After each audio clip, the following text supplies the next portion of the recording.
Espera aí que não iniciou a gravação ainda. Oxente! Você está gravando. Boa noite, minha gente. Muito boa noite para vocês. Boa noite, professora. Obrigada, Boa noite, boa professora. noite, gente. Boa Tudo noite, bem? professor. Vamos Boa lá. noite, professora. Boa noite. Boa noite. Vou então para a nossa sessão 2.3. Estamos avançando aqui na nossa aula de Direito do Consumidor, Patrulha do Consumidor. Hoje, na aula de hoje, nós vamos no extra. Nós vamos abrir um rolo de papel higiênico e vamos falar que nós queremos uma unidade apenas. Vamos fazer um auê, vamos pegar o danoninho, vamos quebrar e vamos falar, eu quero só esse danoninho aqui, só para causar. Não, galera, coisa feia, né? Não.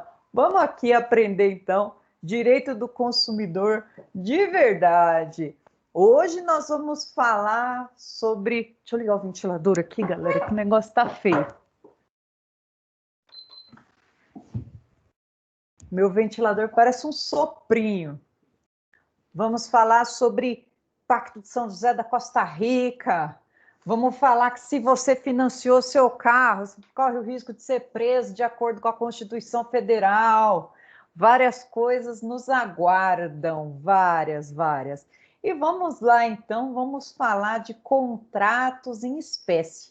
Na semana passada, nós tratamos dos contratos do consumidor. Falei para vocês de uma forma resumida. Não, agora resumo, né? Semana passada foi uma aula completa. Mas, resumindo, pessoal, contrato que envolve direito do consumidor, sempre a gente vai ter uma parte mais fraca. Por isso, a lei vai trazer os princípios que regem nossa matéria e, principalmente, não tem vez contrato de adesão no direito do consumidor. A gente consegue ir lá e quebrar isso lá na justiça. Não adianta ficar discutindo e brigando. E aí, algumas ponderações na aula de hoje, quando a gente for falar de contratos bancários, vai nos causar muita estranheza, assim, porque para banco não vale nada dos preceitos, né? Vale para todo mundo, mas para o banco não. Então, devem ter um lobby muito grande, né? Esses bancos, porque nada atinge eles, né? Como que pode? Eles estão cada vez mais ricos, né? É o capitalismo, né, pessoal? É o capitalismo. Por isso que a gente tem que ter consciência de classe, né? Como que eu faço para ter consciência de classe?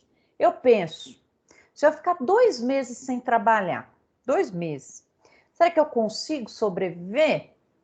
Não, professora, minhas economias eu tenho que morrer semana que vem, né? Senão eu morro de fome, né? Então, se você precisa da sua força de trabalho, se você precisa da sua força de trabalho para sobreviver, significa que você está do lado de cá, está do lado do pobre. Agora, se você é dono de um banco, se você é um herdeiro, né? Se você tem Scarpa no seu sobrenome, né? Chateaubriand, né? Ou você é um dos donos da Peugeot, da Volks, enfim, aí você pode ficar mais tranquilo, né? Mas enquanto a gente aqui está do lado da classe trabalhadora que precisa, né? A gente agradece que exista o direito do consumidor, mas algumas coisas entristecem a gente quando a gente vai verificar daqui a pouco que os bancos eles ainda passam a mão na cabeça do banco. Vamos lá. Vou projetar aqui para vocês para a gente começar.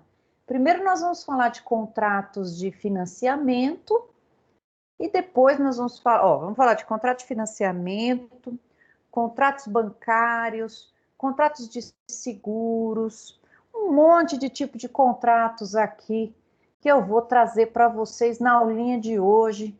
Espero que vocês tenham uma base boa sobre esses tipos de contrato aqui, que eu vou falar para vocês. Deixa eu só tirar esse tanto de fio. E agora há pouco eu estava mandando os links lá para o pessoal de Tapicirica, mandei tudo embananado, o link de um professor para outro grupo e não sei o que, só sei que foi um auê. Aí agora eu arrumei, falei, ai meu Deus, será que não vou conseguir começar a aula a tempo? Consegui, que eu prezo muito pelo horário. Eu sou cheia de de doideira. Vamos lá. Então, algumas espécies de contratos de consumo. Tem outras mais, mas nós vamos comentar algumas mais importantes. E vamos ver que volta e meia o consumidor, o Código de Defesa do Consumidor, se socorre ao Código Civil. Eles então vão se entrelaçar. O primeiro contrato que nós vamos verificar aqui é o contrato de compra e venda. De um lado eu vou ter o consumidor, de outro lado eu vou ter o fornecedor e uma prestação aqui envolvida. Olha lá, no Código Civil vai estar escrito, no 481, pelo contrato de compra e venda, um dos contratantes se obriga a transferir o domínio de certa coisa e o outro a pagar o preço em dinheiro. Olha lá, eu vou te dar meu carro, você vai me dar o dinheiro do carro. Pronto, esse é o contrato de compra e venda. Todo contrato de compra e venda em relação de consumo deve ser tutelado pelos princípios gerais da relação de consumo. Pega lá, né, os direitos básicos do consumidor que existem no artigo 6º. Vedação da publicidade enganosa e abusiva, né? Esse carro aqui faz 20 quilômetros com um tanque de álcool. Nossa, aí você compra, né? O negócio não faz, né? Acelerou, tem que ir no posto, né? Não pode, não é abusivo. Afastamento das práticas abusivas, que nós vimos na aula retrasada, e proteção contratual, e pela proteção contratual prevista no CDC. Faltou o CDC ali, depois eu arrumo antes de postar para vocês. E aí, nós vamos falar de alguns contratos importantes no nosso CDC, né? Que é contrato de compra e venda, todo mundo sabe o que é, né? Mas tem alguns tipos de contrato com alguns tipos de cláusulas que a gente precisa estudar mais profundamente para saber do que se referem. Eu vou ter aqui, tá tudo na apostila, tá, pessoal? Só recortei e colei os temas. Cláusula de reserva de domínio, alienação fiduciária, continua, né? Consórcio e o arrendamento mercantil. Vamos ver que raio de contratos são esses, né? A gente vai ver que a essência deles, no fundo, é a mesma. Eu, consumidora, não tenho dinheiro para comprar à vista, então eles vão me vender parcelado, mas eles vão ficar com esse bem ali em garantia. É mais ou menos isso, Mas cada um tem uma peculiaridade diferente. Vamos ver o primeiro. Aqui eu tenho um contrato de compra e venda, mas eu tenho uma cláusula de reserva de domínio. Onde está a reserva de domínio? Código Civil. E aí vai estabelecer que a venda de coisa... estabelece que na venda de coisa a prazo, aí eu colei aqui o código, pode o vendedor reservar para si a propriedade até que o preço seja integralmente pago. Enquanto você não pagar, você não leva. Assim, se uma pessoa compra um automóvel de uma concessionária, é possível se estabelecer que a propriedade do veículo permaneça com a vendedora até que o pagamento integral das parcelas seja pago, né? Contudo, como esse contrato é fruto de relação de consumo, temos que aplicar essa relação simultaneamente ao Código de Defesa do Consumidor. As normas serão utilizadas desse modo de maneira complementar, formando o conjunto harmônico. Nesse contrato de compra e venda, então, o que vai acontecer? Eu vendo o carro e te empresto dinheiro. Porém, esse carro vai ficar no meu nome, vai ficar alienado para mim, vai ter um gravame ali até que você pague o carro. É a tal da reserva de domínio.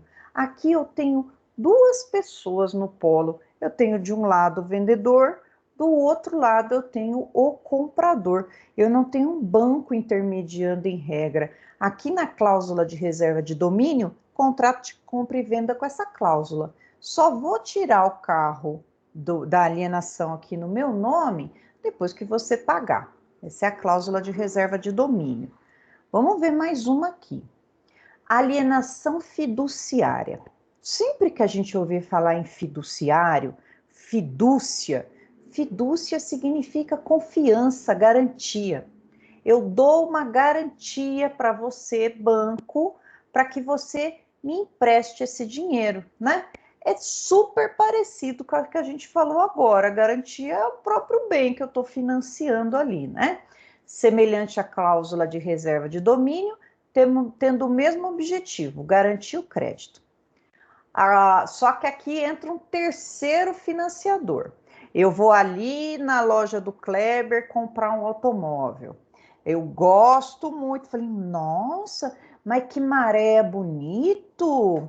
Aí o Kleber fala, nossa, professor, esse maré aqui tá lindão, né? Essa cor aqui, verde, esmeralda, é muito bonito, muito bom gosto. A pessoa colocou essa cor, mas ela trocou o documento, tá tudo certinho. Falei, que legal. Mas eu não vou conseguir comprar, não tenho dinheiro. Aí ele fala, não, mas esse maré aqui, ó, é o elefante branco. Isso aqui faz 3 quilômetros com 1 litro, né, de gasolina aditivada, né, uma coisa maravilhosa, maré. Depois você vende facinho, né? Então eu vou comprar. Aí ele me leva lá dentro da lojinha dele, tem uma lojona, né? Tem um representante do banco e esse banco vai me emprestar o dinheiro e eu vou dar o maré em garantia para ele. Olha que beleza! Ele vai receber meu maré em garantia. Esse é o terceiro financiador. O financiador fica com a propriedade resolúvel. O que é resolúvel? Qualquer momento acaba. E a posse indireta do bem, até que o valor do empréstimo seja totalmente quitado. O consumidor fica na posse direta, ele fica com o bem, com usufruição do objeto.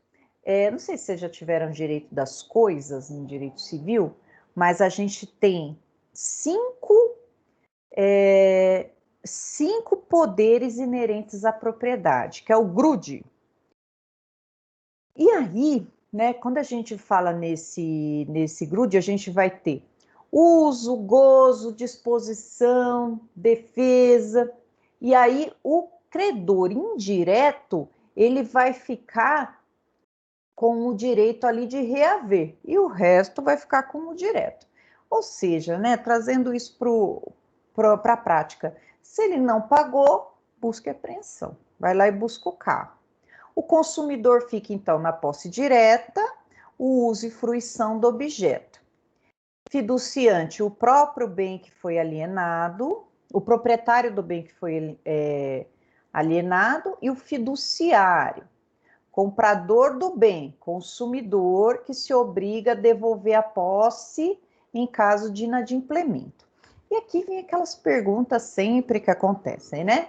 Comprei o carro em alienação fiduciária em garantia. Como que funciona? Fui lá, então, na loja, negociei o carro vale 30 mil. Só que na hora de financiar, a maioria das pessoas só se preocupam com o valor das parcelas, não se preocupam com o montante total, né? Porque daí fica falando assim, porque se eu for contar o valor final, já era, não vou comprar. Mas, enfim, é bom a gente fazer o cálculo de quanto isso vai dar. E aí, nessa negociação com o banco, fala, olha, eu posso pagar por mês R$ 800 nesse carro, por mês. Ótimo, vai lá e faz um financiamento de R$ 800, mas parcela perder de vista. Você pegou emprestado 30, você vai pagar 60. O problema é que o ventilador me dá... Não está espirrando. Você vai pagar 60. Não conseguir pagar, vem a busca e apreensão. Busca e apreensão leva o carro, que está avaliado em 30.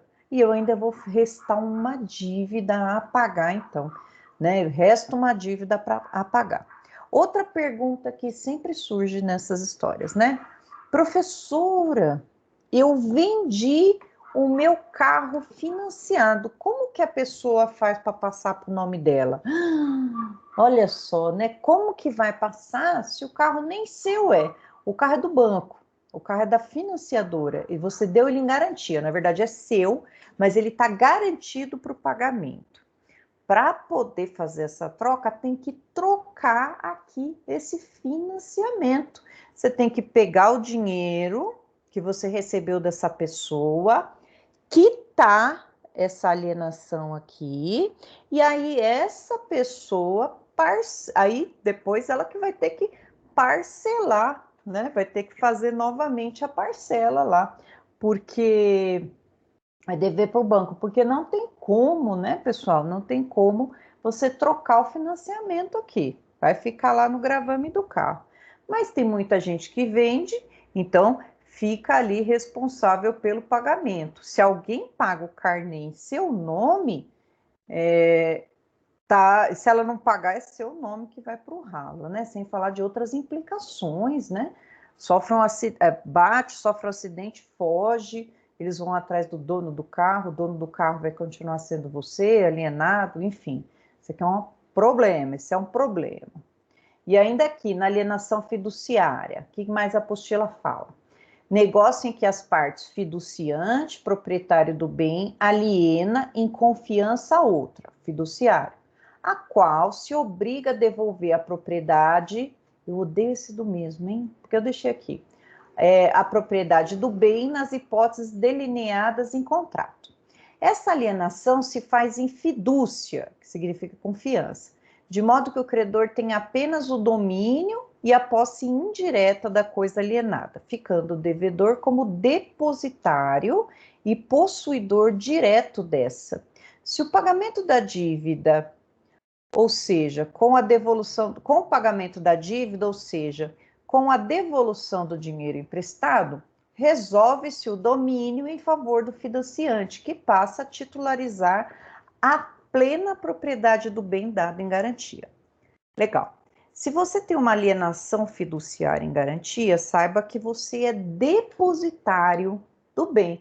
Ele está lá em depósito com você, mas ele foi dado em garantia. Então, o banco pode pegar ele a qualquer hora. E vejam só que coisa interessante, né? Deixa eu até tirar o slide aqui para mostrar para vocês um negócio bem legal, bem interessante, que vai envolver um pouquinho de direito internacional. E olha só, que da hora. Gravando, tá. Vamos lá. Primeiro, quero mostrar aqui para vocês. Quero mostrar para vocês o seguinte aqui. Olha só o que está no artigo 5º da Constituição, eu estou no artigo 5º da Constituição, o inciso é o 67, esse é o artigo 5º, dá para reconhecer porque nenhum outro artigo tem tantos incisos, né? Olha lá, vamos analisar comigo aqui. Não haverá prisão civil por dívida, salvo a do responsável pelo inadimplemento voluntário e inexcusável de obrigação alimentícia. Até aqui todo mundo sabe que só pode ter prisão civil por dívida, né? E só pode ter prisão civil por dívida em 2 casos aqui. Ó, essa Constituição está atualizadinha, eu peguei no site do Planalto. Eu tenho aqui, ó, inadimplemento voluntário e inexcusável da pensão alimentícia, não paga alimentos porque não quer, e ó, depositário infiel. Quem que é o depositário infiel? É aquele que some com o carro, é aquele que não paga a dívida, sumiu com o carro. Então, segundo a nossa Constituição Federal, além da busca e apreensão, dá para expedir um mandado de prisão também. Vejam, isso está na Constituição, no artigo 5º. Me digam, pessoal, por que não pode ter efetividade esse artigo? Lá vai eu de novo na aula de consumidor falar de constitucional. Por que ele não pode ter efetividade? Isso foi uma pergunta, hein, galera? Pessoal, aqui, ó, a Melissa está quase respondendo aqui, ó, que ela já ouviu eu falar isso umas 15 vezes, né? Olha só, vou ajudar vocês. Lembram-se que existem normas de eficácia plena, contida e limitada. Essa é uma norma de eficácia limitada. O que significa isso, né? Precisa de uma lei regulamentando para ter aplicabilidade. Onde que está tratando a prisão, professora, civil?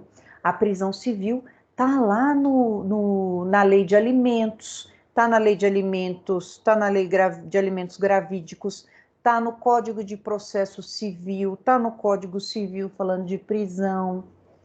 E a lei falando sobre o depositário infiel? Está no Código Civil? Sim, a gente acabou de ler aqui falando do contrato de depósito. Alienação fiduciária em garantia, um depósito. Mas vem cá. Então quer dizer que essa norma não foi regulamentada. O banco não conseguiu fazer com que o Congresso Nacional votasse uma lei para prender quem não paga ele? Será? Não. Se ele pudesse, pessoal, ele faria. Mas o que aconteceu aqui? Olha, prestem atenção. Aqui eu estou na Constituição.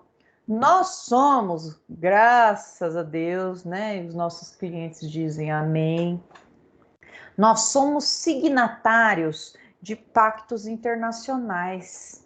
E nós aqui, quem falar para mim, né, que não gosta de direitos humanos, não devia ser beneficiado, né, por isso aqui, já que o Pacto de São José da Costa Rica, que é um tratado de direitos humanos, foi ele quem proibiu a prisão civil sem ser pelo alimentos. Olha só o artigo 7º, e nós somos signatários dele.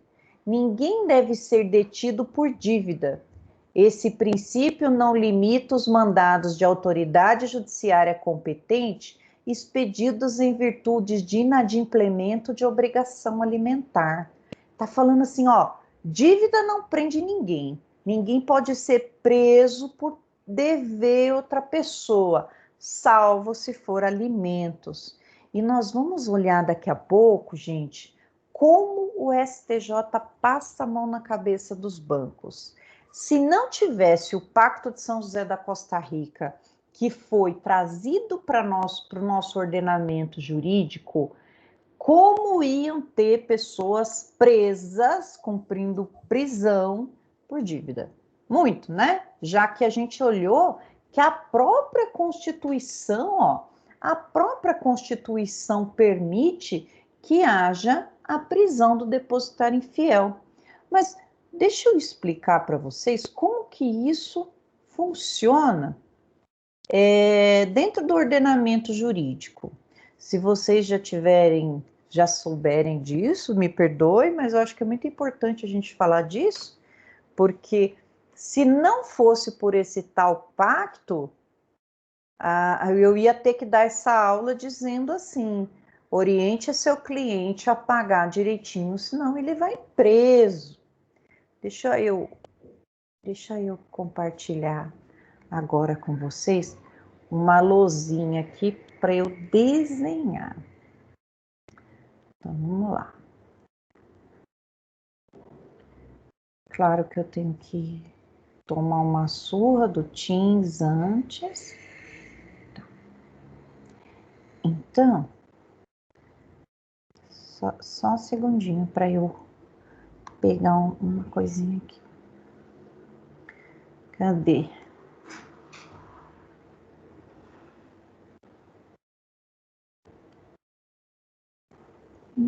Acho que está no parágrafo único.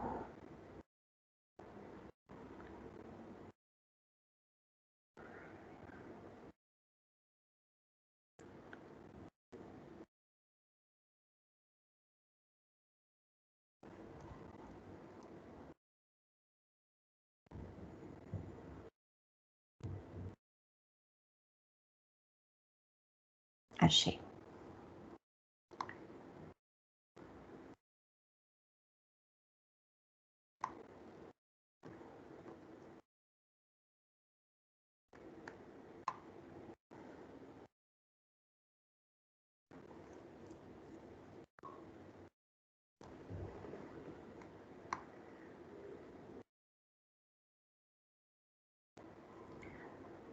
agora, vamos lá só um pouquinho ter só... Não é esse. Aqui, vocês estão vendo a telinha no pente. Vamos ter só um pouquinho de explicação de direito constitucional aqui para nós. Eu vou colocar o parágrafo único do artigo 5º aqui, só que o parágrafo 3º do artigo 5º. Deixa eu só diminuir aqui um pouquinho para a gente ler. Ele vai...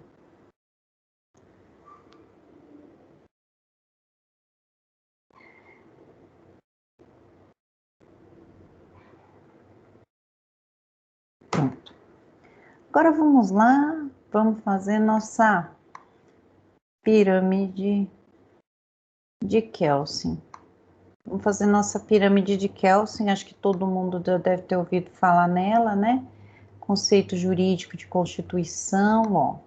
Aí ele vai dizer o seguinte, que a Constituição, ela vai ter uma hierarquia de normas, né? A hierarquia de normas. Aqui em cima, né, vai ficar... Aqui em cima vai ficar a Constituição Federal. Então, vem aqui, né? Aqui em cima fica a Constituição Federal.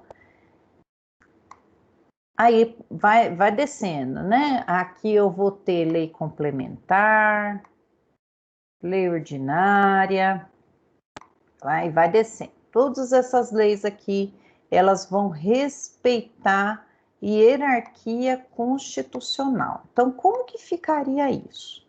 O Código Civil está aqui. O Código Civil é uma lei ordinária. É aqui que está o contrato de... Ficou horrível isso. É aqui, então, deixa eu fazer outra coisa para ficar bonitinho. É aqui que está... Piorou. Sou meio pouco artista, né? É aqui que eu quero mostrar para vocês. É aqui que está a lei civil. Aqui. E por que a lei civil não pode legislar, não pode regulamentar uma norma que tem na Constituição? Por que não? Olha lá, isso foi uma briga há pouco tempo no STF, né? Porque veio com a emenda da reforma do judiciário, a emenda 45, ela trouxe o seguinte parágrafo: os tratados e convenções internacionais sobre direitos humanos que forem aprovados em cada casa do Congresso Nacional em 2 turnos por 3/5 dos votos, dos respectivos votos, serão equivalentes à emenda constitucional. Ó, então que legal. Tratados de direitos humanos que entrarem para o Brasil, vai lá, o chefe de Estado vai lá e ratifica um tratado internacional. Essa lei vale no Brasil também, sou signatário desse tratado. O que significa? Se ele adentrar o nosso ordenamento jurídico com quórum de emenda, 3/5, 2 turnos nas 2 casas do Congresso Nacional, onde que vai parar o Tratado de Direito Internacional? Aqui, ó. Aqui na Constituição. E por quê? Porque ele equivale à emenda. A emenda equivale à Constituição. Emenda significa um aditamento. Você tem uma calça. Aí a calça rasgou no joelho. Você pôs uma emenda, ela faz parte da sua calça, né? Então, da mesma forma, a Constituição, quando ela é emendada, vai fazer parte da Constituição. Então, a emenda constitucional, ela integra a Constituição, e esses tratados e convenções sobre direitos humanos, quando entram no ordenamento jurídico com quórum de emenda, eles também fazem parte da Constituição. Só tem um problema aqui, né? Um problema. Esse Pacto de São José da Costa Rica, ele foi acoplado aqui no nosso ordenamento antes da emenda, antes da reforma do judiciário, antes da emenda 45. Então, ele não equivale à norma constitucional, ele não está aqui, o Pacto de São José da Costa Rica. E lá no STF, criou-se a seguinte tese: pactos internacionais, né, que não têm força constitucional, eles vão ficar represados aqui, ó. Sabe o limbo? Estatuto, aqui, ó, o limbo. Ele não é nem emenda constitucional, ele não é nem Constituição e ele também não é infraconstitucional, ele fica aqui no limbo, né? Olha lá, não tá nem lá nem cá. E o que isso significa? Significa uma barreira. Se o legislador ordinário, aí não ficou certo. Se o legislador ordinário quiser regulamentar esse artigo da Constituição para poder criar uma lei que prenda o depositário infiel, ele vai encontrar essa barreira aqui, que é o pacto que eu li para vocês de São José da Costa Rica, que impede dívida do depositário infiel. Então a Constituição está prevendo, mas o Pacto de São José da Costa Rica veda, e pela hierarquia de normas, eu não posso ir contra esse pacto aqui, né, que foi aceito pelo nosso ordenamento.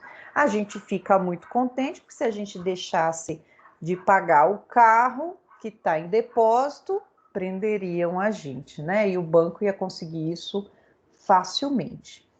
Era só para mostrar para vocês esse desenho maravilhoso aqui, né, quem quiser imprimir, para ficar bem bonito, achei ele bem lindo. Conseguiram me entender, pessoal? Eu falei muito rápido, de boa. Professora, eu dormi. E aí? Tem alguém aí? E aí? Perfeito, professora. Boa noite. Estamos na feira, professora. Gostei da alusão aí na questão da concessionária grande, viu? Mas você me vendeu maré é sacanagem, né, Kleber? A gente começa de baixo, né? Maré é complicado, né? O problema do maré é conseguir vender depois, né? Bebe muito ali. Vamos lá, então. Então, maravilha. Vamos continuar, então, lá nos nossos contratos. Tá acabando. Falta 200 slides só. Segura aí, firmeza aí, minha gente. Tá. Vamos que vamos. Então, a gente já viu que, ó... Ah, banco, agora você se estrepou, hein? Não pode mais prender a gente. Você não vai mais prender a gente por uma dívidazinha, né? Então, não vai prender a gente. Vamos ficar sem carro, mas nós vamos ficar soltos. E aí, falamos da alienação fiduciária e agora, consórcio. Que raio que é isso de consórcio, galera? Consórcio é igual chifre, né? Você vai ser contemplado um dia você é contemplado. Você investe, daqui a pouco você é contemplado. Que maravilha, né? Então, o consórcio, o que significa? Olha lá, é um financiamento, eu financio. Ele é realizado por um grupo de pessoas, são os consorciados, né? Consórcio. Nós vamos, então, várias pessoas, nós vamos nos unir e vai ter uma administradora ali, né? E aí vamos pagar a parcelinha, e a hora que um for sorteado, ele já leva o bem. Ou ele pode falar, não quero agora, deixa mais para frente, né? E aí, olha só, a soma das cotas mensais pagas por um dos consorciados, por cada um dos consorciados, deve ser suficiente para a compra de um número determinado de bens. Para que não falte verba para as compras dos bens, por falta de pagamento, algum não conseguiu pagar, os contratos eles têm uma importância mensal, que é um fundo de reserva. O bem entregue, por sua vez, fica como garantia para a administradora pelo regime de alienação fiduciária. E aí tem a lei, né, a 11795 de 2008, de 2008, que detalha como que vai funcionar. Mas o contrato, então, do consórcio, né, ele é um pouquinho diferente, a gente vai pagando e para ser contemplado lá na frente, né, vai vir uma carta de crédito ali, aí a gente vai poder comprar. Se não terminou de pagar ainda o seu consórcio, seu carro vai vir com alienação fiduciária, ou seja, é um contrato de depósito, você fica com o carro até pagar. Quando pagou, aí você consegue tirar o gravame, fica no seu nome, né? Vamos ficar lá felizes com o Pacto de São José da Costa Rica, que não prende mais ninguém se não conseguir pagar. Então, no sistema do consórcio, está lá no 53 do CDC. Olha lá. Nos contratos sistema de consórcio de produtos duráveis, a compensação ou restrição das parcelas quitadas na forma desse artigo será descontada, além da vantagem econômica oferida, com a fruição dos prejuízos que o desistente ou inadimplente causar ao grupo. Se eu sair do consórcio, causei um prejuízo ali pro pessoal, né?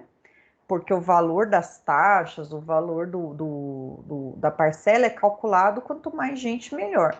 Então, sair, eu vou ter que pagar uma multa pela fruição, né? Sair. Mas não quer dizer que eu vou perder tudo que eu paguei. Não posso perder tudo que eu paguei, senão seria uma cláusula abusiva. E por último, o leasing, arrendamento mercantil. Olha lá, conhecido como leasing, arrendamento mercantil e leasing, a mesma coisa, né? O arrendador compra o bem escolhido pelo arrendatário e lhe entrega para o uso e fruição durante o contrato, mediante pagamento de prestação pecuniária. O bem é da instituição que arrendou. O consumidor tem a posse e usufruto durante a vigência do contrato. O contrato pode prever ou não opção de compra pelo arrendatário do bem de propriedade do arrendador, descontando-se as parcelas pagas a título de arrendamento.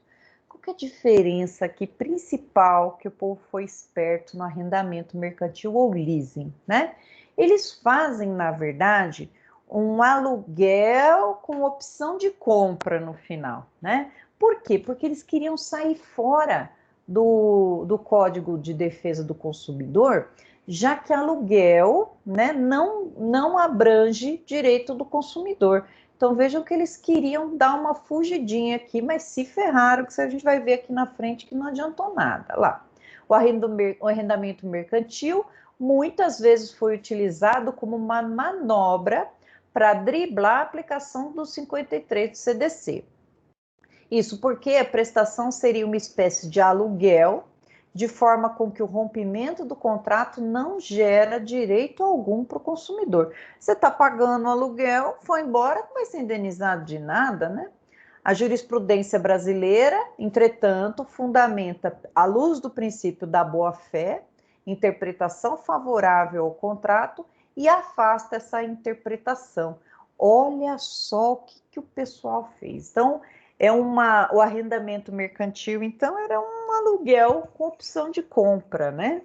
Então, não conseguiram com essa manobra tirar a luz do CPC dali, CDC. A submissão dos contratos de arrendamento mercantil somente pode ser feito diante das circunstâncias do caso concreto. Deixa eu só ver uma coisinha aqui, que tá rapidinho.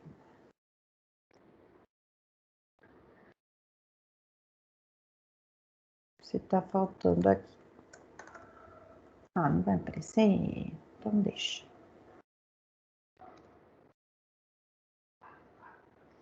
Esses bancos.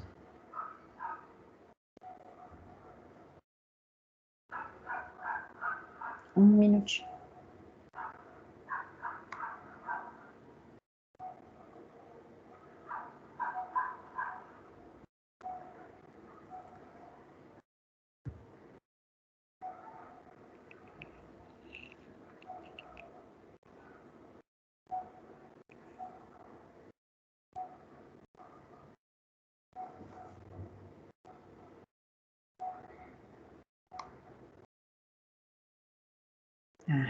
Peguei.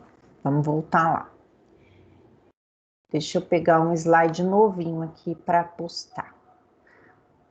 Duplicar slide. Vamos lá. Deixa eu tirar essa frescura aqui.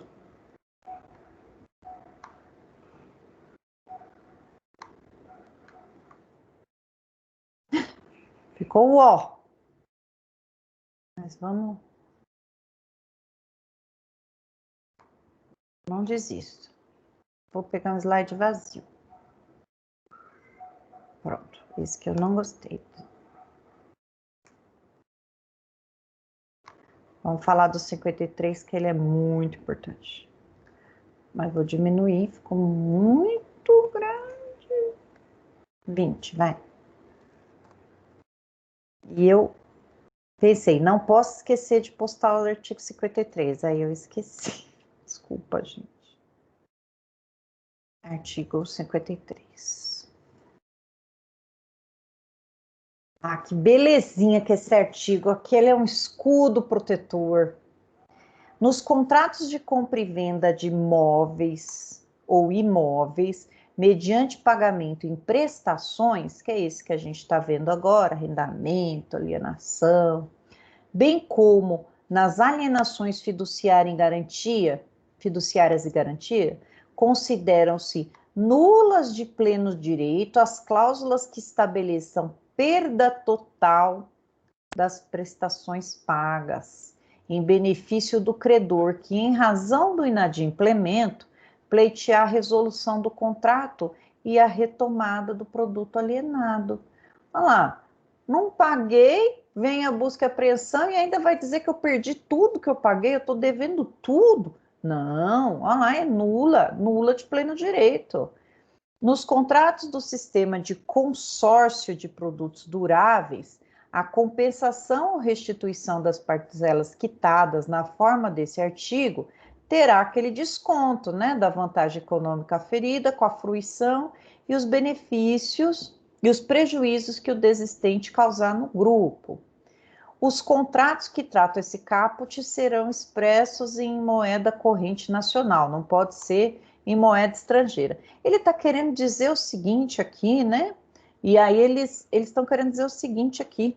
Nesses contratos, a gente tem que ver dois lados, né? Tem que ver o lado do fornecedor e o lado do consumidor.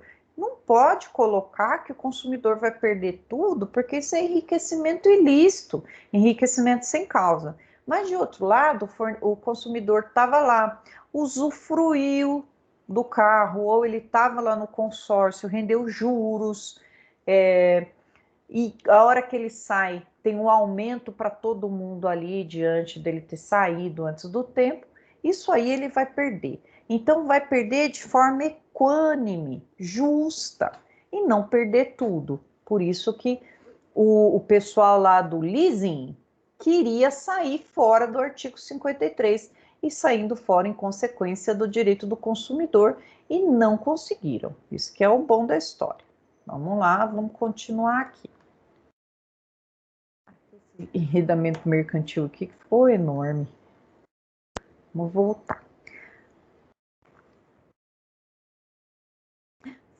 Acho que vocês não estão enxergando aqui minha tela. Peraí.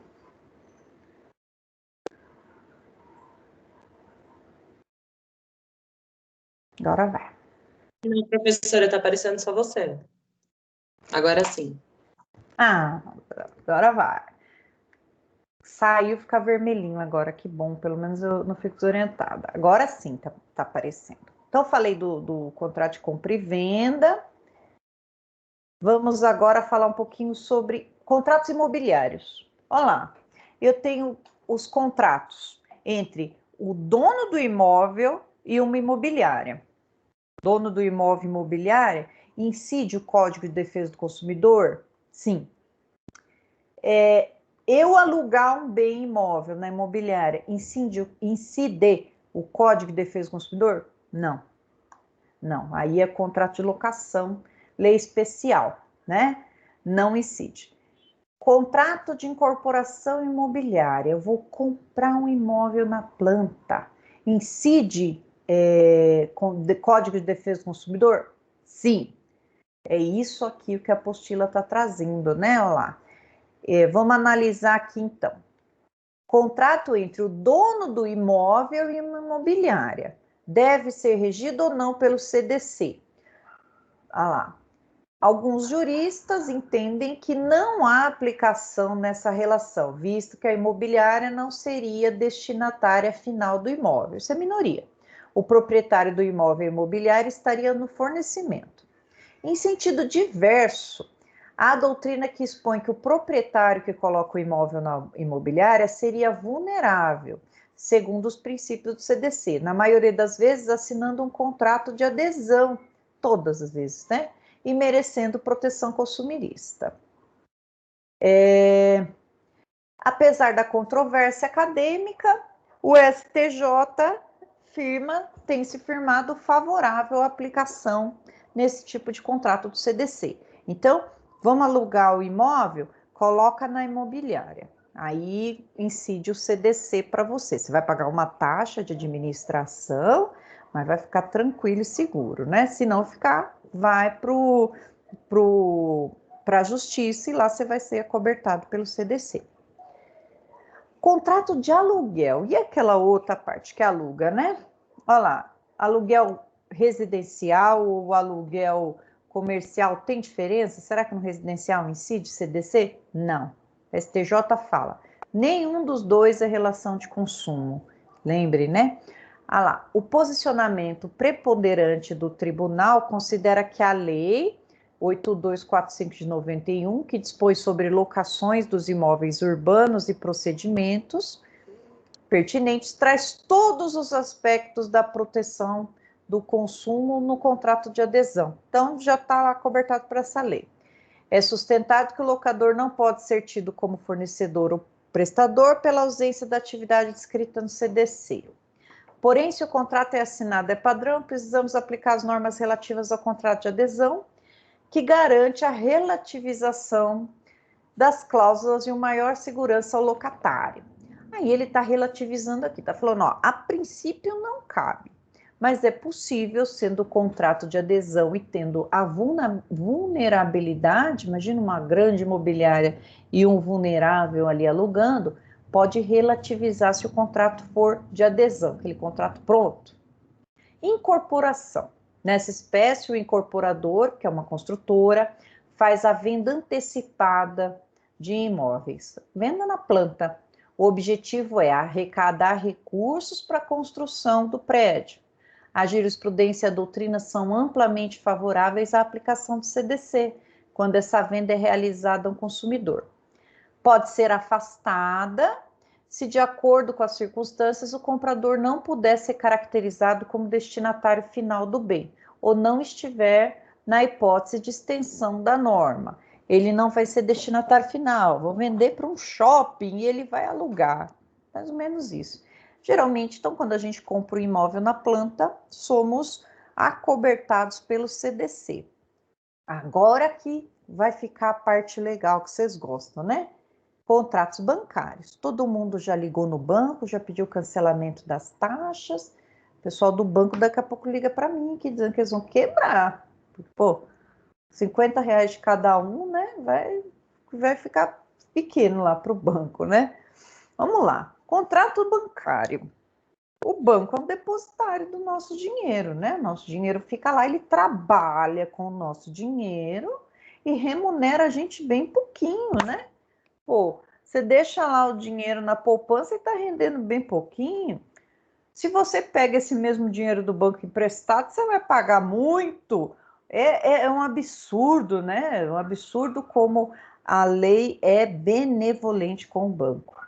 Então, lá, são contratos bancários, aqueles contratos que só podem ser feitos com o banco. Ou seja, aqueles que configuram aqueles que configurariam infração à lei caso fossem celebrados com pessoa física ou jurídica, não autorizada a funcionar como instituição financeira. Só banco, então, né? Por quê? Banco não está na lei de usura. Primeiro ponto. Lei de usura é uma lei antiga de 1933. E ela vai dizer quais são práticas abusivas no caso de você pegar um dinheiro emprestado. Os juros que não podem ser cobrados, qual que é o máximo de taxa. E o STJ entendeu que essa lei de usura não cabe para o banco. A lei de usura não cabe para o banco. Vai caber para todo mundo, mas se for instituição financeira, não pode limitar os juros lá a 12% ao ano. Não pode, porque é instituição financeira. Instituição financeira tem tratamento diferente. Não cabe a lei de usura que limita juros. Não cabe. E aí o banco vai querer enfiar tudo como instituição financeira, para não ter limitação. Olha lá. O uso do contrato bancário para financiamento não afasta a aplicação do Código de Defesa do Consumidor, pois o próprio STF já confirmou na ação direta de inconstitucionalidade, momento aqui bom para nós, que os bancos são sujeitos ao CDC. Maravilha. Os contratos de depósito e instituição bancária são regidos, na maior parte, da doutrina, pelo CDC. Aí está lá. Pelo contrato de depósito, recebe o depositário um bem móvel para guardar até que o depositante o reclame. Então, quando você guarda um dinheirinho lá na poupança, aplica num investimento alguma coisa, você está fazendo um contrato de depósito. O banco é obrigado a te devolver aquele dinheiro, né? Por isso que a gente liga lá e descontou alguma coisa que a gente não mandou, eles estornam rapidinho, né? Porque é o contrato de depósito que está lá. E se não fizer isso logo, tem que pagar juros para a gente. Contratos bancários. Aí aqui a gente tem algumas espécies que a apostila trouxe. Depósito à vista. E eu tenho aqui, geralmente, a conta corrente, né? Eu posso sacar a hora que eu quiser. Contrato a prazo, depósito a prazo. O depositante somente pode retirar o capital após decorrência de certo prazo, prazo fixo, ou estabelecido previamente pelo depositante em notificação. Aqui, na verdade, né, pessoal, você faz você vai fazer como é o nome daquilo? Me fugiu o nome. Um plano de previdência, aí você coloca lá, 2050. Tirou antes, você vai perder rentabilidade, vai perder um monte de taxa. Então, se ele é a prazo, deixa lá o tempo que for, né? Depósito na poupança. A poupança, ela tem subsídio do governo, né? Objetiva captar recursos populares incentivados pelo governo com o fim de permitir financiamento de bens móveis, de uso durável e imóveis. Concede a cada 30 dias juros e correção monetária. Então, a poupança, ela tem lá o subsídio do governo, que vai ver os juros e a correção monetária, e se eu tiro o dinheiro antes, é um depósito à vista, eu posso tirar antes o dinheiro, a hora que eu quiser, só que eu vou perder o rendimento da poupança, que vai ser a cada 30 dias, no aniversário daquele depósito. Todo mês você vai lá, deposita um dinheirinho. No aniversário daquele depósito, que você rende os juros e correção monetária. Uma miséria que está a poupança, né? Empréstimo carece de análise específica a questão dos contratos de empréstimo bancário, crédito por meio de cheque especial, cartão de crédito. 3 forcas, né? Ocorre que, apesar da aplicação genérica do CDC, nesse contrato, a jurisprudência não adota limitação de juros nem do Código Civil 2002, nem da Lei de Usura, que é esse decreto 22626, e também não adota o CDC. Considera-se que essa questão é regulada por lei especial. Normalmente são aceitos juros contratuais ou a média da taxa do mercado. A jurisprudência do STJ tem se mostrado muito tímida. Eu gostei do rapaz que fez essa apostila aqui. É um moço, eu não lembro o nome. Ela está muito tímida, o STJ, com o banco, e fica tímido, fica acuado, né? Por vezes contraditória no que se refere à aplicação do CDC. Aí eu coloquei aqui algumas teses do STJ sobre contratos bancários aqui, né?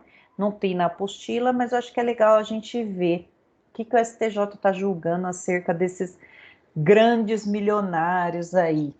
Olha lá. Constitui prática comercial abusiva o envio do cartão de crédito sem prévia e expressa solicitação do consumidor, configurando-se ato ilícito, indenizável e sujeito à aplicação de multa administrativa. Legal para nós. Não pode mandar nada sem a gente pedir. A gente já falou, senão é amostra grátis.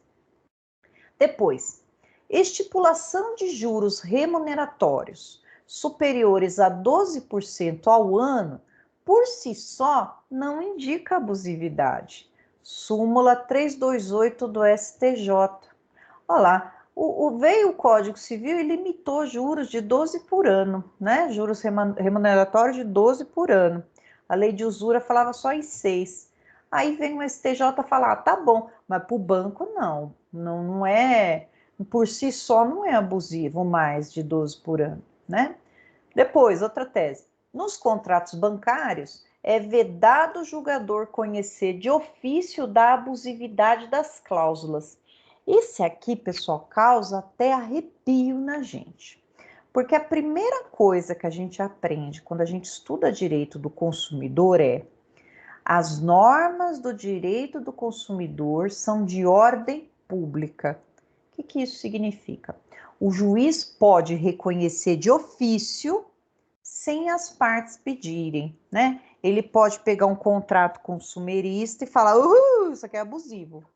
Mesmo se o advogado não pedir, mesmo se for juizado especial e a pessoa estiver lá sozinha, até 20 salários mínimos, o juiz pode de ofício, mas no contrato bancário não pode. É uma exceção aqui. Ou seja, qualquer tipo de contrato que chega para o juiz vai lá e vê, opa, tá errado. Aqui no contrato bancário, ele não pode reconhecer sozinho, de ofício, a abusividade. Nós, advogados, a gente precisa pegar o contrato bancário, né? Analisar, verificar qual cláusula é abusiva, fundamentar, e aí sim, eu estou pedindo o reconhecimento dessa cláusula abusiva. Mas vamos pensar que eu como a bola aí e vejo a cláusula 4 como abusiva, mas a 8 e a 9 também eram abusivas. O juiz, mesmo vendo, ele não pode me dar tirar essas cláusulas abusivas, não pode. Entendimento do STJ, né? Totalmente contrário ao que a gente viu até agora do CDC. Depois, o simples fato de juros remuneratórios contratados serem superiores à taxa média do mercado, por si só, também não é abusividade. Eu vou lá, entro com um pedido dizendo, olha, os juros aqui está muito acima do mercado, isso aqui é abusivo. Não, por si só não, precisa explicar mais coisas. Os empréstimos com desconto de folha em pagamento, os empréstimos com desconto em folha de pagamento, consignação facultativa, voluntária, devem limitar-se a 30% dos vencimentos do trabalhador ante a natureza alimentar do salário e o princípio da razoabilidade. Aqui, né, a gente consegue dispor da nossa renda de até 30% para a gente poder subsistir, né? Eu tenho aquele meu salário X, eu consigo dispor de 1/3, o resto é para minha alimentação, moradia, lazer, etc. E aí está dizendo, olha, mais que 30% não, porque aqui ele vai vedar o superendividamento, aquela pessoa que vai se endividando. Por isso que a gente usa esses 30% também, né, para desconto de alimentos, que é um valor que a pessoa pode dispor do salário dela. Não existe na lei falando nada em 30%. Isso aqui é estudo que é feito que 30% a pessoa consegue dispor do salário dela, né? E aqui está o entendimento do STJ acerca disso. Acho que tem mais um pouquinho. As empresas administradoras de cartão de crédito são instituições financeiras e, por isso, os juros remuneratórios por elas cobrados não sofrem limitação da lei de usura. Olha lá, o STJ entendeu que a lei de usura não cabe para a instituição financeira. Então, já enfiaram aqui empresa de cartão de crédito como instituição financeira também. Você tem lá a Visa, Mastercard, tudo instituição financeira. Depois, cooperativas de crédito, sociedade aberta de previdência privada, ou seja, tem lá o mercado de capitais aberto, vende bolsas ações na bolsa, são equiparadas a instituições financeiras. inexistindo submissão dos juros remuneratórios cobrados por ela à limitação da lei de usura. Tudo que fala que a instituição financeira não cabe limitação. As instituições financeiras não se sujeitam à limitação dos juros remuneratórios estipulados na lei de usura. Ô, STJ, como diz o Datena, me ajuda aí, né? Poxa, não cabe segurar o lucro desse povo, não, né? Por isso que a gente fica super endividado, né? Vamos passar para frente, então, os contratos bancários. O que eu tenho que lembrar? É assegurado pelo Código de Defesa do Consumidor? Depende, né? A maioria sim. Vamos lá. Depois, contrato de seguro. Seguro de vida, seguro de saúde, qualquer tipo de seguro. Ó, são exemplos: seguro de vida, proteção patrimonial, meu carro, minha casa, contratos de assistência e planos de saúde.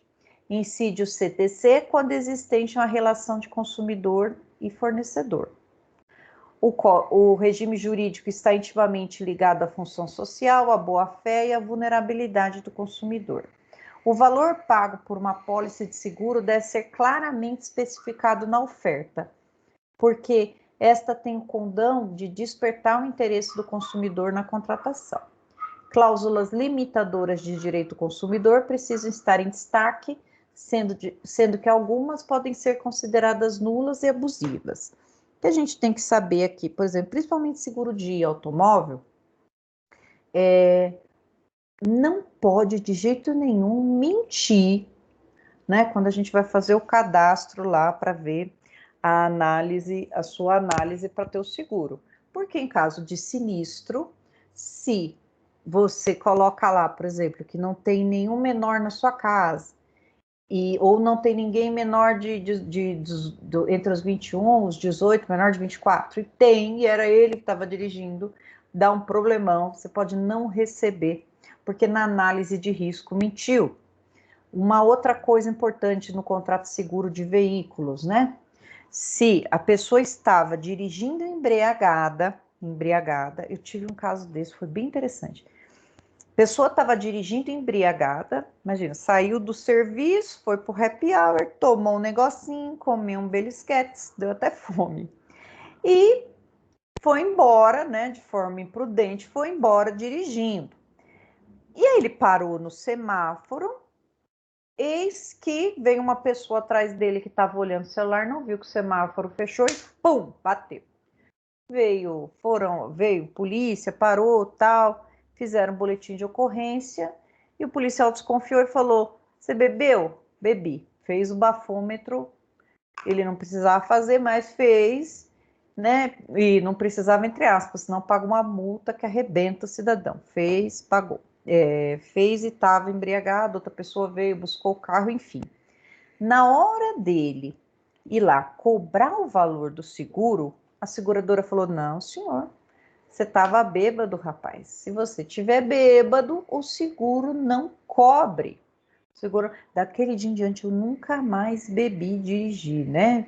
Ah, ter medo de acidente? Não, medo de seguro não pagar. Oi, que horrível. Sim, tenho medo de tudo.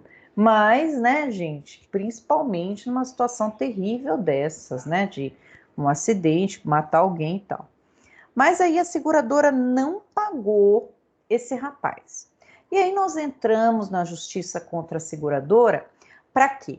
Para provar que mesmo se ele não tivesse embriagado, o acidente aconteceria da mesma forma, porque quem bateu foi a pessoa que veio atrás. A embriaguez dele não foi o nexo causal com a batida do carro, né? Então, conseguimos provar isso, né? E já é uma orientação do STJ, que vai dizer: se teve acidente, a pessoa estava embriagada, mas não foi ela que causou o acidente, o seguro tem que pagar. Só que para isso tem que ir na justiça, que a seguradora vai falar que não vai pagar, né? Não vai pagar. Ótimo. Também eu não bebo mais faz muito tempo, porque do meu lado aqui na vaga da minha casa tem estacionado um Jeep que deve custar uns 300 mil reais, né? Acho que eu vendo o meu carro e não pago o conserto. Se eu bater, Deus me livre naquele carro, morro de medo. Eu vejo ali, dá até dó de tirar o carro, tem que pôr de ré. Enfim, galera, é um martírio tirar o carro dali, né? Mas eu vou no mercado a pé para me tirar o carro. Preciso de umas aulas de baliza. Mas vamos lá, vamos lá, vamos lá. Falei aqui, falando de seguro, né? Regime jurídico, valor pago na pólice, tá, beleza. Contrato de plano de saúde, seguro inclui plano de saúde, né? Eu nunca vi tanta irregularidade, né? Tá escrito no CDC que se alguém, tese do STJ, se você for, se o convênio, né, for descredenciar algum médico, ele precisa mandar uma cartinha para você avisando que o convênio está descredenciando esse médico X. Só que a gente só sabe que o médico foi descredenciado quando a gente liga para marcar a consulta, né? Ah, não, o médico foi descredenciado. Ou às vezes a gente vai até no pronto-socorro, chega lá, não aceita mais o seu convênio, né? Tá difícil. Eu tenho um convênio que só está aceitando para tomar passe, porque não passa em lugar nenhum, tá difícil, né? E eu não recebi cartinha nenhuma até hoje dizendo que descredenciou. Mas vamos lá. O contrato, então, de plano de saúde, ele é regulamentado por uma lei especial e pelo código. Lá no CDC, o STJ vai dizer, aplica-se o Código de Defesa do Consumidor aos contratos do plano de saúde, né? E a gente geralmente entra com bastante pedido liminar, à luz do CDC nos contratos de plano de saúde, porque às vezes eles não querem pagar remédio, às vezes eles falam que a doença é pré-existente, mas eles não pediram um check-up antes, e às vezes nem a pessoa sabia que ela tinha essa doença, vaga em hospital, pede, o juiz dá na hora, já vai bater ou deu. A lei submete seu regime todas as pessoas jurídicas do direito privado que operam plano de assistência e saúde, compreendendo as que constituem exclusivamente para oferecer diretamente plano de saúde, as que oferecem seguro para cobrir custo de saúde e as cooperativas que atuem no ramo, né? Por exemplo, a gente tem tipos de empresa que vai lá e trabalha, tem um hospital do plano de saúde, ou seguro saúde, cobre as despesas que você teve. Ou as cooperativas, por exemplo, a Unimed é uma grande cooperativa de seguro, os médicos cooperados. A Lei 9.656, que é do plano de saúde, estabeleceu diversos limites específicos ao consumidor desse tipo de serviço. Um dos destaques foi a criação de um plano de referência de assistência à saúde. E isso vai fazer o quê? Eles excluem algumas coisas lá do plano, né? Ó, tratamento clínico ou cirúrgico experimental, procedimentos clínicos para fins estéticos, bem como órtese, prótese para o mesmo fim, estético, né? Você não vai querer ir lá no convênio fazer uma prótese de silicone ou desentortar o nariz, né? Não dá. Né? Chegar lá e falar, eu quero ficar igual a Gisele Bündchen. Não pode. Fins estéticos, não. Se for uma prótese ou uma órtese para fins de reabilitação, pode ser que tenha. Inseminação artificial, também não. Tratamento de rejuvenescimento e emagrecimento com finalidade estética, também não. Você vai lá, quer ir na Maria Card, não. Pode ser no endócrino, né? Endócrino geralmente vai. Fornecimento de medicamentos importados, não nacionalizados, várias coisas que não cobre. Fornecimento de medicamento para tratamento domiciliar, aí tem ressalva. Cobertura de despesas relativas à remuneração médica, serviço de enfermagem, alimentação e cobertura de tratamentos antineoplásticos ambulatoriais, nem pergunto o que é isso. Domiciliares de uso oral, procedimentos radioterápicos para tratamento de câncer e homoterapia, na qualidade de procedimentos cuja necessidade esteja relacionada à continuidade de assistência prestada no âmbito da internação. Aqui é o tal do home care, né? Não precisa ficar no hospital. E o convênio, geralmente, ele vai dizer, se o hospital ficar em casa, o tratamento em casa ficar mais caro que no hospital, fica no hospital. E aí a gente tem que entrar na justiça para pedir para ficar em casa, que a pessoa quer ficar em casa, que é muito melhor, né? Fornecimento de próteses, órteses e seus acessórios não ligados ao ato cirúrgico, tudo vedando. Tratamentos ilícitos ou antiéticos assim definidos sob o aspecto médico, não reconhecidos pela autoridade competente. Vou lá e pede para o meu médico, né, para fazer uma barriga de aluguel, ou para passar uma outra pessoa na minha carteirinha do convênio. Casos de cataclismo, guerra, comoções internas, tô acabando. Quando declarados pela autoridade competente. Então, vai fugir. Se tiver isso aqui eu achei estranho ter passado, né? Se tiver um tsunami aqui, o convênio não vai querer atender a gente. Período de carência. Isso aqui é importante, né? Olha lá. Carência, o que que é? O período que a gente tem que pagar e não pode usar ainda o convênio, né? Olha lá, é o lapso temporal que o consumidor de plano de saúde deve esperar para poder utilizar os serviços. A carência varia de acordo com a situação, sendo que a norma estabelece período. Por essa norma de ordem pública, tem que esses períodos podem ser reduzidos contratualmente, mas nunca aumentados. E, sendo norma de ordem pública, todas são que abrangem o direito do consumidor. Significa que o juiz pode, de ofício, já dizer que é nulo. E aí vem um período de carência, né, que está lá na lei do convênio. 300 dias para parto, né? Você entrou lá e aí já estava grávida, não vai cobrir parto. Prazo máximo de 180 dias para os demais casos, entrou porque quer operar pedra no rim, precisa esperar 6 meses, né? Prazo aqui, esse aqui é importante, 24 horas para cobertura de urgência e emergência, né? Aqui é uma questão de dignidade da pessoa humana, vai poder passar em urgência e emergência pelo convênio depois de 24 horas que assinou o contrato. Reajuste, nós temos reajuste de faixa etária, né? Quanto mais velha a pessoa vai ficando, mais caro vai ficando o convênio, né? E atualmente você consegue fazer convênio só convênio empresa. Por fazer convênio particular é muito caro, né? Olha lá, e quem regula? É uma Agência Nacional de Saúde, a ANS, ela vai controlar esses ajustes, né? Ela é, então, do governo federal, é um órgão do governo federal. Dentre as possibilidades que podem motivar a adequação das mensalidades, temos a mudança de faixa etária. Dependerá do período que foi realizado o contrato em termos e regras diferentes. Diferente de uma pessoa que já está no contrato e fez 60 anos do que uma que quis contratar agora. Reajuste.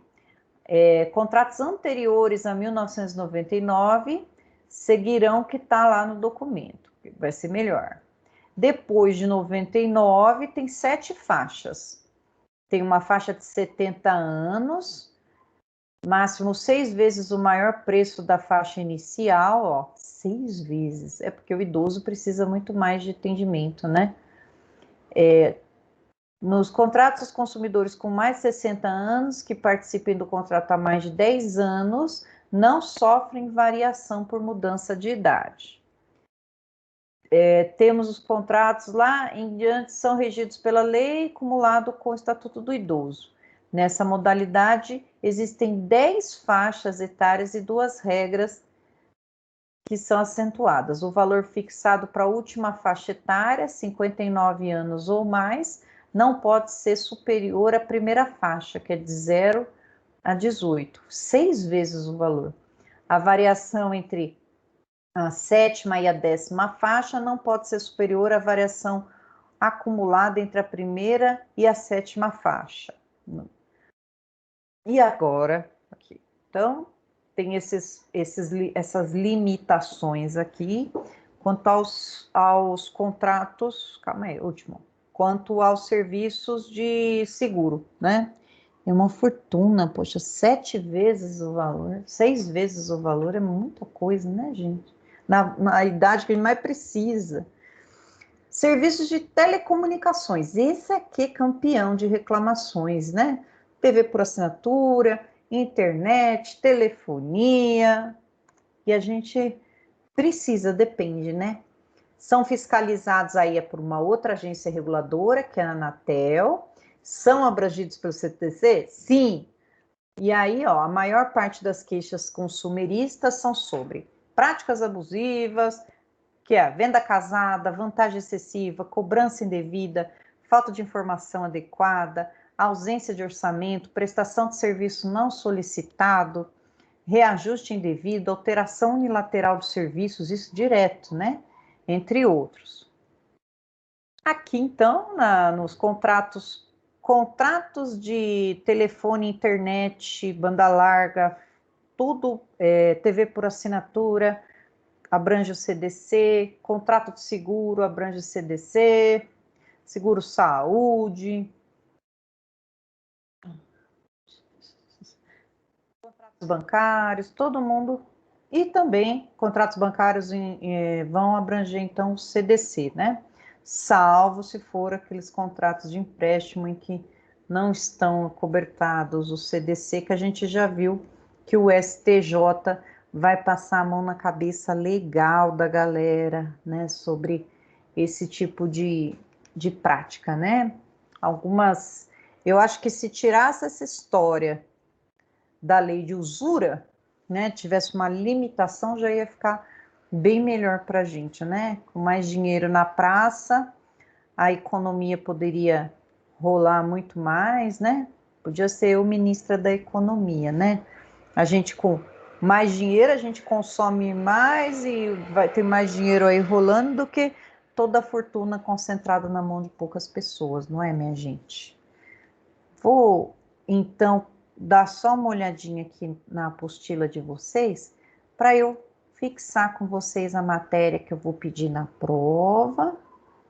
Lembrando vocês de alguns recadinhos. Primeiro,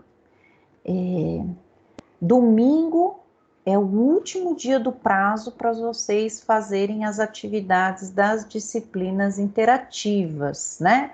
Acho que o professor Francisco já deve ter avisado vocês.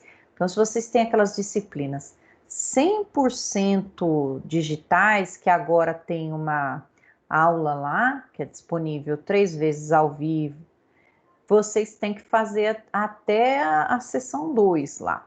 Façam ela.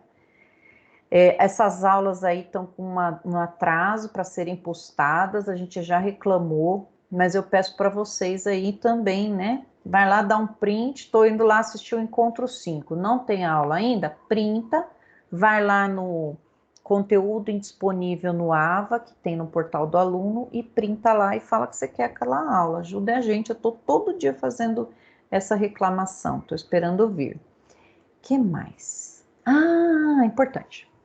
Domingo, eu vou deixar então a prova disponível para vocês lá no nosso AVA. Ela vai ficar lá, gente, da meia-noite do domingo até do domingo para segunda, né? Domingo para segunda até meia-noite da terça. Na quarta-feira eu lanço, quarta e quinta-feira eu lanço as notas de vocês. Vai ficar lá disponível para vocês façam. Quem não fez o trabalho que eu pedi dessa matéria aqui, faça, porque eu vou lançar os que não fizeram ainda, eu vou lançar junto com a prova, claro, com desconto proporcional ali para a galera que não fez, porque estava o nome lá, diferente do pessoa que não fez porque não estava o nome. Enfim, eu vou pensar ainda um pouco esse meu coração aqui para ver o que eu faço com vocês na minha vida. E vamos lá, o que eu vou pedir na prova para vocês, pessoal? Eu vou fazer o seguinte, eu vou pegar as questões dessa matéria aqui e vou adaptar em verdadeiro ou falso. Então, eu vou pegar sempre, né, de acordo com o que eu expliquei para vocês aqui, no meu entendimento que eu expliquei, vou fazer 20 questões de verdadeiro ou falso e vou deixar disponível. Uma tentativa, obviamente, né? O aluninho falou para mim, professor, deixa 2, né? Aí se ele errou, colocou falso, aí ele resolve pôr verdadeiro. Não, né? Uma tentativa só.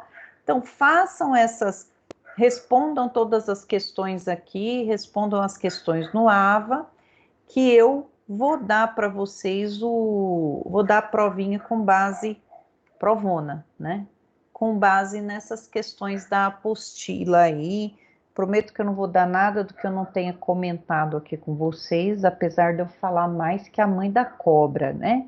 Prometo que vou deixar aqui direitinho para vocês. E por hoje, pessoal, é só. Eu terminei aqui até a sessão eu terminei semana que vem. É prova, na outra semana jurídica, e a gente se encontra só na outra, quando a gente vai começar o segundo bimestre falando da sessão 3.1. Nós estamos bem bonitinho, bem direitinho aqui nas sessões. Posso ajudar vocês com alguma dúvida, alguma questão? Tem alguém aí? Não, professora, a senhora foi muito clara. Ei, professora. Obrigada que falou que eu Estamos fui... aqui. Ah, que bom, gente, que bom. Vocês aqui, geralmente vocês falam alguma coisa que hoje vocês estão tão quietinhos. Eu falei, ai, gente, e agora? E às vezes eu fico aqui na maior carência, falando, ué, cadê os aluninhos? Cadê os aluninhos? Deixa eu parar de... Então eu coloco para vocês. Estamos. Maravilha.